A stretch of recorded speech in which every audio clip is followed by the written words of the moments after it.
el Tribunal Constitucional Plurinacional. Para ello debemos empezar comentando que todo tribunal constitucional responde a una dinámica de representación dentro de lo que se va a entender por control de constitucionalidad. ¿Pero qué es el control de constitucionalidad? El control de constitucionalidad responde al aporte teórico austriaco de Hans Kelsen y de la visión de Carl Schmitt. En el caso de Carl Schmitt, este control de constitucionalidad buscaba garantizar el equilibrio, el cumplimiento, la supremacía de la Constitución sobre el ordenamiento jurídico, pero con una característica política. En cambio, el control de constitucionalidad en la versión austríaca de Hans Kelsen estaba vinculado a la idea de la preservación de este principio de supremacía desde un órgano jurisdiccional, desde una instancia única que vele por este control independientemente de todo poder constituido. De esta manera se habría creado dentro de la teoría constitucional la jurisdicción constitucional. ¿Pero qué es la jurisdicción constitucional? La jurisdicción constitucional, como lo venía afirmando, responde a dos modelos clásicos. El control representado a través de un órgano político como Francia, donde tenemos un sistema de control por órgano político, el Consejo de Control Constitucional francés, y en el caso mexicano, donde no hay un tribunal constitucional, sino que hace el órgano judicial, su poder judicial, el mérito de llevar adelante este control de constitucionalidad. En el caso del modelo boliviano, del modelo del resto de países, responde en suma a lo que es el control constitucional por un órgano. De esta manera se da por historia el modelo difuso o americano y el modelo concentrado o austriaco que mencionábamos hace un momento. Para el modelo difuso o americano tenemos, ustedes muy bien ya saben, el famoso caso, el leading case denominado Marbury versus Madison, donde se introduce una decisión de priorizar la voluntad de la Constitución encima de los intereses de una de las partes o del poder constitucionalizado. Si bien el juez Marshall utilizó esto en 1803, no fue una práctica dentro de la dinámica constitucional norteamericana y el mundo anglosajón tardó 32 años en volver a utilizar este modelo. En cambio, donde sí caló hondo, se teorizó, se aplicó y es más, el sistema ha mutado de un Estado de derecho a un Estado social de derecho, a un Estado constitucional de derecho, es a partir de lo que se conoce como modelo concentrado o austríaco. Por eso es que esta visión jurisdiccional del derecho no puede existir, no puede explicarse sin el órgano competente, denominado Tribunal Constitucional, en nuestro caso plurinacional. Vamos a ver, sin embargo, de qué se encarga un tribunal constitucional y cuál es el alcance de los ámbitos que contempla el trabajo de este. Para ello, tenemos los siguientes ámbitos de control. El primero se refiere al control normativo, referido a todas las normas que deberían ser contrastadas con el mandato de la Constitución para que éstas no vulneren lo que es el principio de supremacía, el control tutelar, que hace referencia precisamente a la protección de las garantías y derechos establecidos constitucionalmente, y el control del ejercicio del poder político, la limitación que se da vía jurisdicción, vía tribunal, del ejercicio de los actores políticos en el ámbito de la aplicación de sus funciones. Pero vayamos a ver uno por uno cada uno de estos elementos. El control normativo, como su nombre lo indica, va a hacer referencia al trabajo del tribunal respecto a las disposiciones legales en sus distintos ámbitos, ya sean leyes, estatutos autonómicos, cartas orgánicas, decretos y todo género de resoluciones no judiciales para declarar su inconstitucionalidad cuando corresponda, con carácter general o con efecto para todas las personas, erga omnes, y el efecto será en un sentido abrogatorio o derogatorio, dependiendo el caso. Este control normativo se da en dos especies. La primera de ellas se denomina control previo de constitucionalidad. Y en este modelo, el control previo se hace a través del Tribunal Constitucional para los siguientes elementos: los proyectos de ley emitidos por la Asamblea Legislativa Plurinacional, emitidos por una Asamblea Legislativa Departamental o, en su caso, por un consejo municipal, la ratificación de los tratados internacionales, cuando corresponda, los proyectos de estatutos autonómicos y las cartas orgánicas en el caso de los municipios. Por último, también las preguntas de referéndum se someten a un control previo de constitucionalidad. Todo ello para purificar, para establecer una mayor dinamicidad dentro de lo que va a ser la supremacía constitucional dentro de todo Estado. La otra especie corresponde al control normativo posterior o también denominado reparador. ¿En qué consiste este? El trabajo del Tribunal Constitucional busca hacer una revisión de la disposición legal para establecer precisamente una compatibilidad con las normas axiológicas dogmáticas y orgánicas de la Constitución Política del Estado. Ustedes se preguntarán, pero ¿a qué nos referimos por una norma axiológica? Una norma axiológica es aquella que está en la Constitución y que dispone un valor o un principio y representa el nuevo sistema de constitucionalidad plurinacional. Ejemplo de ello, artículo 8, parágrafo 1 o 2 de la actual Constitución, la que nos presenta precisamente los principios ético-morales o los valores plurinacionales. Cuando nos referimos a las normas dogmáticas, nos estamos refiriendo al contenido de los derechos y garantías establecidos para todo ciudadano o individuo. Y las normas orgánicas hacen referencia al funcionamiento, a la disposición del poder político en los órganos que éste tiene para haber funcionado. De esta manera, lo que se busca es identificar la incompatibilidad de este tipo de actuado normativo y expulsarlo, derogarlo o abrogarlo cuando corresponda dentro del marco del trabajo del Tribunal Constitucional Plurinacional. A la par de esto, también se aplican acciones y recursos, también se atienden acciones y recursos que el Tribunal Constitucional termina dirimiendo, termina conociendo y resolviendo.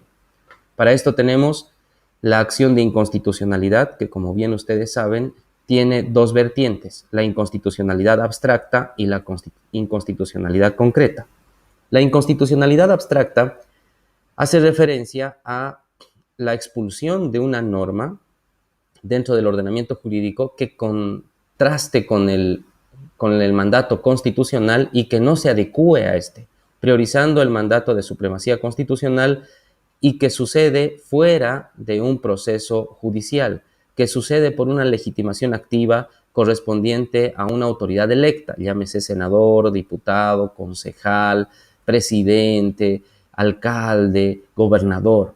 En cambio, la inconstitucionalidad concreta busca esclarecer la aplicación de un artículo, de una norma específica dentro de un proceso judicial. Por eso es que una de las partes iniciará o podría iniciar en un proceso cualquiera una acción de inconstitucionalidad concreta para dar mayores y mejores luces sobre la aplicación, interpretación e integración de una norma en concreto.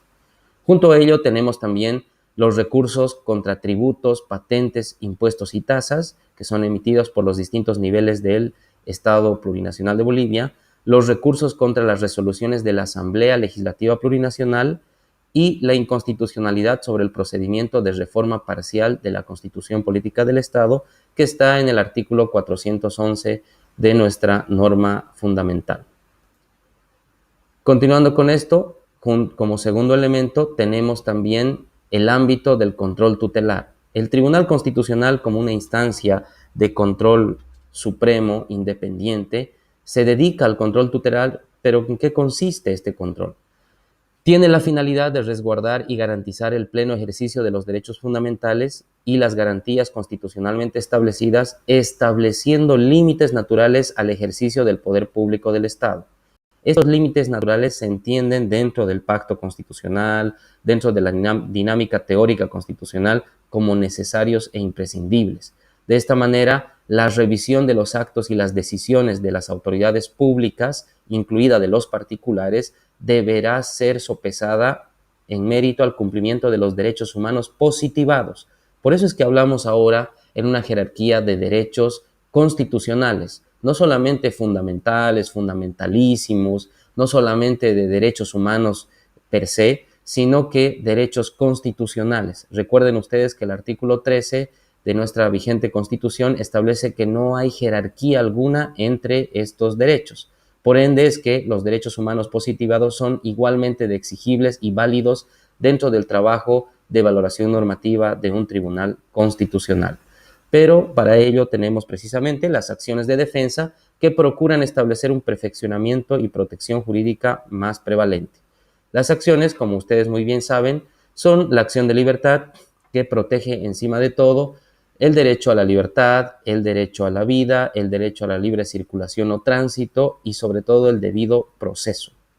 El amparo constitucional, que protege todos los derechos constitucionalizados, positivados, siempre y cuando estos no hallen mejor protección por otra acción de defensa establecida con este fin. ¿Qué quiere decir? Que si no tengo una acción específica para proteger el derecho humano que estoy reclamando, entonces para esa acción yo aplicaré el amparo constitucional, que como ustedes saben debe cumplir ciertos requisitos, entre ellos la subsidiariedad. Junto a ello tenemos la acción de protección a la privacidad, que sobre todo protege la información, la privacidad, los derechos de la personalidad, la intimidad, en el manejo de la información personal de todo ciudadano, excepto en materia de prensa. No es utilizable, no es posible llevar adelante esta acción constitucional. La acción de cumplimiento, que protege la legalidad, que protege sobre todo el cumplimiento de la ley constitucionalizada en todo nivel para los servidores públicos, con un ánimo de que el derecho dentro de todo Estado, en el caso boliviano, se purifique, se lleve adelante de la manera más proba, de la manera más plena y de la manera sobre todo más completa.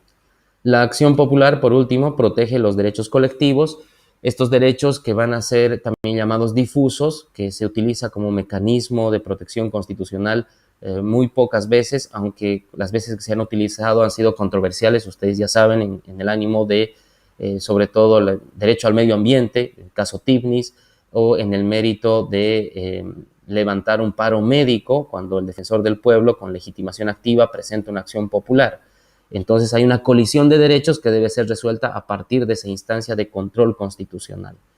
Como podemos ver hasta este momento, el trabajo del Tribunal Constitucional no solamente se dedica al ámbito de la protección tutelar, sino también al ámbito de la protección de la validez normativa de todo ordenamiento jurídico. Por ello es muy importante conocer el trabajo de este órgano o instancia independiente. Junto a ello, no menos importante, es el trabajo de control competencial que realiza el Tribunal Constitucional Plurinacional. ¿Qué busca este tipo de control? Establecer sobre todo un equilibrio en el ejercicio del poder político, es decir, que este poder político no se nos salga de las manos y lleve a buen cauce todas las decisiones tomadas por las autoridades políticas. Cuando dice ahí en sentido vertical o territorial y en su sentido horizontal, está haciendo referencia a que no solamente va a ser un control entre los órganos del Estado a nivel horizontal, los 4 órganos del Estado deberán ser igualmente validados, igualmente protegidos en todas las actividades y funciones que lleven adelante. Recuerden, en el artículo 12 de la Constitución boliviana vigente nos establece la cooperación, la funcionalidad en el ánimo del trabajo de los órganos de un solo poder público. Cuando se refiere al sentido vertical, está hablando del sentido de los niveles del Estado. Como ustedes muy bien saben, tenemos 3 niveles del Estado: el nivel central del Estado, el nivel departamental y el nivel municipal. Por eso es que en este ánimo el Tribunal Constitucional se constituye en un catalizador de la voluntad popular a través de una instancia juridificada que hace del derecho algo viable, algo posible. Todo respecto a las competencias asignadas constitucionalmente. Por eso es que este trabajo, dije hace rato, no es menos importante, sino tal vez diríamos que nos ayuda a prevenir conflictos institucionales muy relevantes a la hora de dinamizar el trabajo constitucional. Vamos a pasar a explicar estos conflictos en la siguiente parte del video. Como decíamos en la primera parte, es muy importante poner de relieve el trabajo del Tribunal Constitucional a nivel competencial. Y esto nos evita una conflictividad institucional en 3 diferentes instancias. La primera de ellas es el conflicto presentado a nivel de los órganos conocidos también anteriormente como poderes judicial, legislativo, electoral y ejecutivo, correspondiente precisamente al artículo 85 del Código Procesal Constitucional en adelante, que reconoce en segunda instancia los conflictos jurisdiccionales o los conflictos entre jurisdicciones. De acuerdo a la Constitución Política del Estado, artículo 179, 4 jurisdicciones son las presentes en nuestro ordenamiento jurídico. Esta es la jurisdicción ordinaria, la jurisdicción agroambiental, la jurisdicción indígena originaria campesina, que además se complementa con la ley 073, y las jurisdicciones especiales, la policía y la justicia militar. Junto a ello, los conflictos competenciales que se presentan de acuerdo al modelo económico, de acuerdo al modelo autonómico que tiene nuestro Estado plurinacional. Esto es a partir del trabajo de las entidades territoriales autónomas y el nivel central del Estado, en mandato y cumplimiento del artículo 297 constitucional, que clasifica los tipos de competencias y que determina sobre todas las cosas qué ámbitos y materias competenciales son desarrollables a nivel legislativo por cada uno de los niveles del Estado. Junto a ello, la resolución y conocimiento de lo que son la usurpación de actos ejecutivos que terminan creando derecho y que son resueltos a partir de lo dispuesto en el artículo 143 del Código Procesal Constitucional. Me estoy refiriendo a los recursos directos de nulidad. Estos conflictos, entonces, hacen al alma institucional de lo que es el Estado plurinacional y son resueltos por la instancia constitucional en mérito a la confiabilidad, a la justiciabilidad de lo que es el funcionamiento institucional del Estado mismo. Pasemos ahora a lo que significa el sistema plural de control de constitucionalidad, esto es, en qué consiste el trabajo del Tribunal Constitucional Plurinacional respecto a los demás tribunales constitucionales. Una diferencia muy notable es el hecho de que las demás instancias constitucionales del mundo, llámese la Corte Constitucional colombiana, el Tribunal Constitucional español, se rigen prioritaria y esencialmente por el principio de legalidad, cosa que en el trabajo cotidiano de nuestro Tribunal Constitucional se inserta una axiomatización, una constitucionalización de lo que van a ser los valores, los principios y sobre todo estas bases dogmáticas que están presentes a lo largo del trabajo jurisprudencial, del trabajo dinámico de lo que es el trabajo constitucional. Me refiero a la jerarquía igualitaria de los derechos fundamentales, me refiero a la aplicación directa de los derechos fundamentales, me refiero a la directa justiciabilidad de los derechos reconocidos también como fundamentales. Esto pone de manifiesto tal vez una duda en torno a lo que ustedes han aprendido o ya conocen, ya que la Constitución en el artículo 13 nos señala la igual jerarquía de los demás derechos, pero la misma Constitución reconoce, por ejemplo, el derecho fundamentalísimo al agua. Recordemos que esta forma de redactar con el superlativo es un mensaje para el intérprete, para el aplicador, operador al que va a impartir justicia. Esto no solamente en razón de lo que yo estoy diciendo, sino en razón de autores como Albert Noguera, asesor de la constituyente boliviana, la ecuatoriana, que recientemente publicó un libro en referencia a esto. La diferencia de la nomenclatura constitucional en torno a los derechos, pero que son sobre todas las cosas un mensaje de operatividad para el que imparte justicia. Para nosotros que estamos aprendiendo, teorizando, buscando la maestría en este ámbito constitucional, debemos entenderlos sin ninguna jerarquía, igual dogmáticamente exigibles ante una instancia jurisdiccional.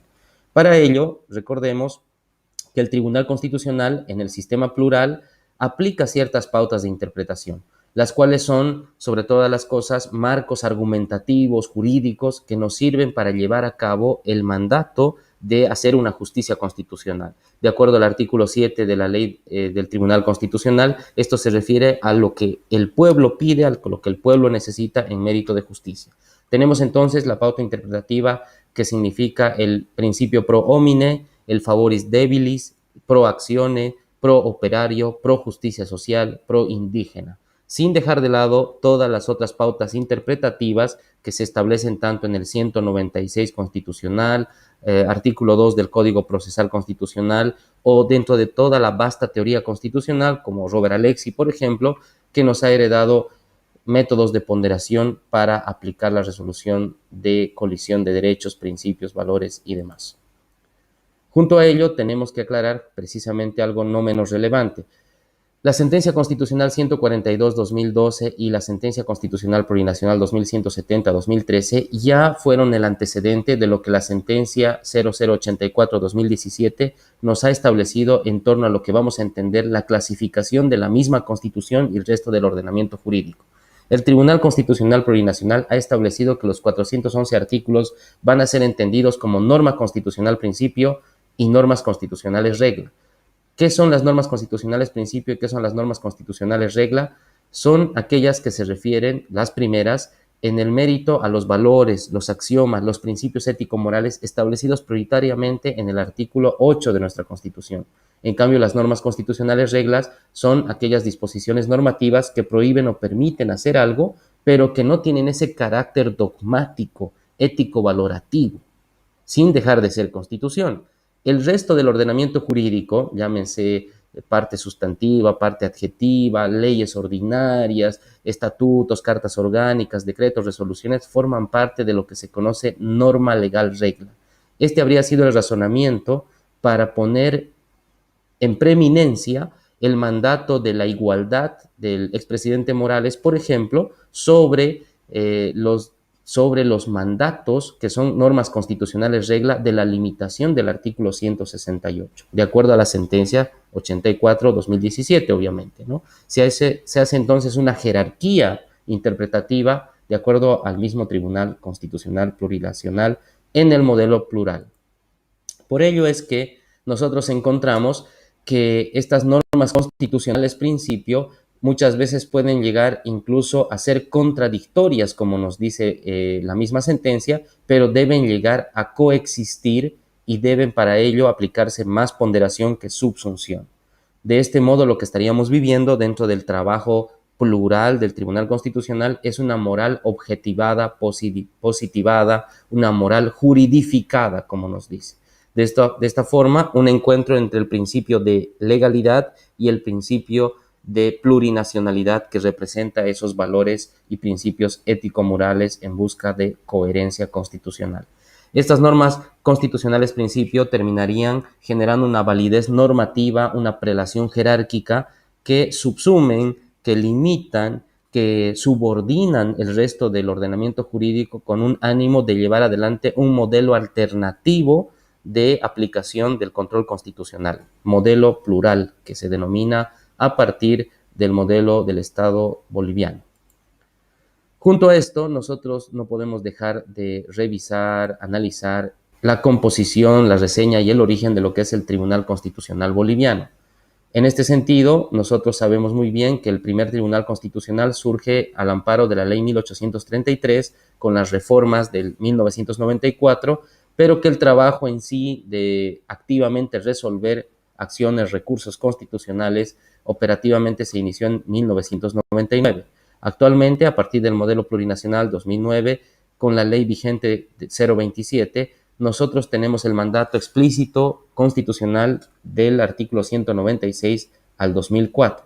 Esto quiere decir que el trabajo y función del Tribunal Constitucional responde a este mandato constitucional. Pero preguntémonos algo por demás interesante. ¿Cuál es la naturaleza jurídica del Tribunal Constitucional? Hay que saber y reconocer claramente que es una institución, un órgano independiente de los demás órganos constitucionales y que se encuentra sometido solamente a la Constitución y a la Ley 027. Esto está dispuesto así en el artículo 11 de la Ley del Tribunal Constitucional 027. No quiere decir esto que tenga carta blanca para funcionar fuera del sistema, más bien le da sentido, le da coherencia, le da razonabilidad al sistema constitucional. Y tampoco debemos llegar a confundir que el trabajo del órgano judicial en Bolivia responde a una subsunción, a una sumisión de lo que va a ser el Tribunal Constitucional. Es un órgano de garantías independiente dentro de nuestro sistema. Junto a ello, nosotros tenemos la composición del Tribunal Constitucional. ¿Cómo está compuesto el Tribunal Constitucional? Son 9 magistrados, 9 miembros con sus respectivos suplentes, de los cuales uno de ellos es presidente y los demás 8 forman por parejas salas que responden a la resolución, a la conformación de lo que va a ser el conocimiento y la resolución de las causas, acciones constitucionales. Junto a ello, nosotros tenemos la designación, muy controversial en el caso boliviano, porque la designación no necesariamente es meritocrática. Si bien se busca que esto se haga así a través de las comisiones legislativas intervinientes, hay que reconocer que la opción de votar por los magistrados se ha vuelto en un país con una cultura política como la nuestra muy politizada, lo que ha hecho que esta preselección legislativa, además de cumplir con los requisitos de plurinacionalidad, en la cual 2 magistrados mínimamente deben representar esa pluralidad social que nuestra sociedad posee, deben cumplir sobre todo criterios políticos. Hemos visto en las elecciones últimas de las autoridades judiciales y del Tribunal Constitucional candidatos o postulantes que ofrecían cosas que el Tribunal Constitucional no tiene competencia para resolver o no son de interés constitucional. Por eso es que este tal vez es el núcleo del problema del actual trabajo del tribunal. Más allá de la teoría, del modelo plural, que puede ser interesante, innovador y bueno, hay que purificar, hay que mejorar el sistema de designación de las autoridades constitucionales, de los magistrados actuales. Por ello es que es una tarea pendiente continua de todo constitucionalista. Las atribuciones, más allá de las que específicamente determina la Ley 027 y la misma Constitución, se pueden agrupar en 3 grandes áreas. Primero, conocer y resolver las acciones, recursos presentados al Tribunal Constitucional, unificar la línea jurisprudencial del Tribunal Constitucional cuando haya que sanear estas sentencias, estas declaraciones, estos autos constitucionales para que tengan coherencia y razonabilidad y sobre todo abocar los asuntos en revisión conocidos por las salas. Se pueden agrupar, digo, en estas 3 grandes áreas sin querer decir con esto que solo son las únicas 3 atribuciones. Por favor, para ello debemos remitirnos a la Ley 027 y a la misma Constitución. Por último, nosotros tenemos que revisar el hecho de la situación actual, presente y futura de lo que va a ser el trabajo del Tribunal Constitucional en Bolivia. Por eso a esta parte la denominamos vivimos una dictadura jurisprudencial a partir del trabajo del Tribunal Constitucional Plurinacional. ¿A qué nos estamos refiriendo ante la posibilidad de afirmar que hay una dictadura jurisprudencial?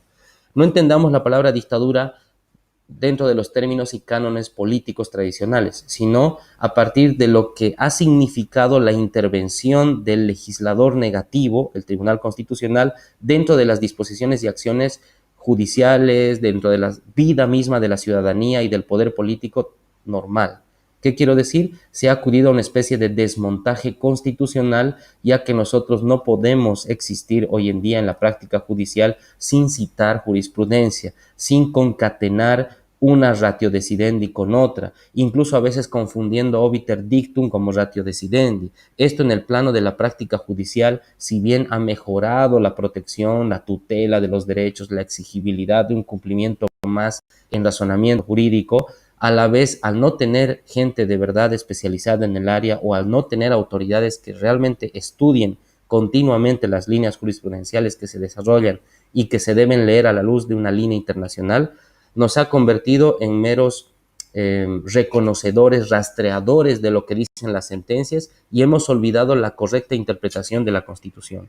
¿Qué quiero decir con esto? Que el trabajo del Tribunal Constitucional es ser el máximo intérprete de la Constitución, trabajo que no debe ser desdeñado para simplemente citar una línea jurisprudencial, sino que debería entenderse que la analogía tiene un límite. Y esta analogía debe llevarnos precisamente a cuestionarnos. La dictadura jurisprudencial nos está haciendo vivir un derecho jurisprudencial principista, axiomatizado, pero esa no es la razón misma de existir de un tribunal constitucional.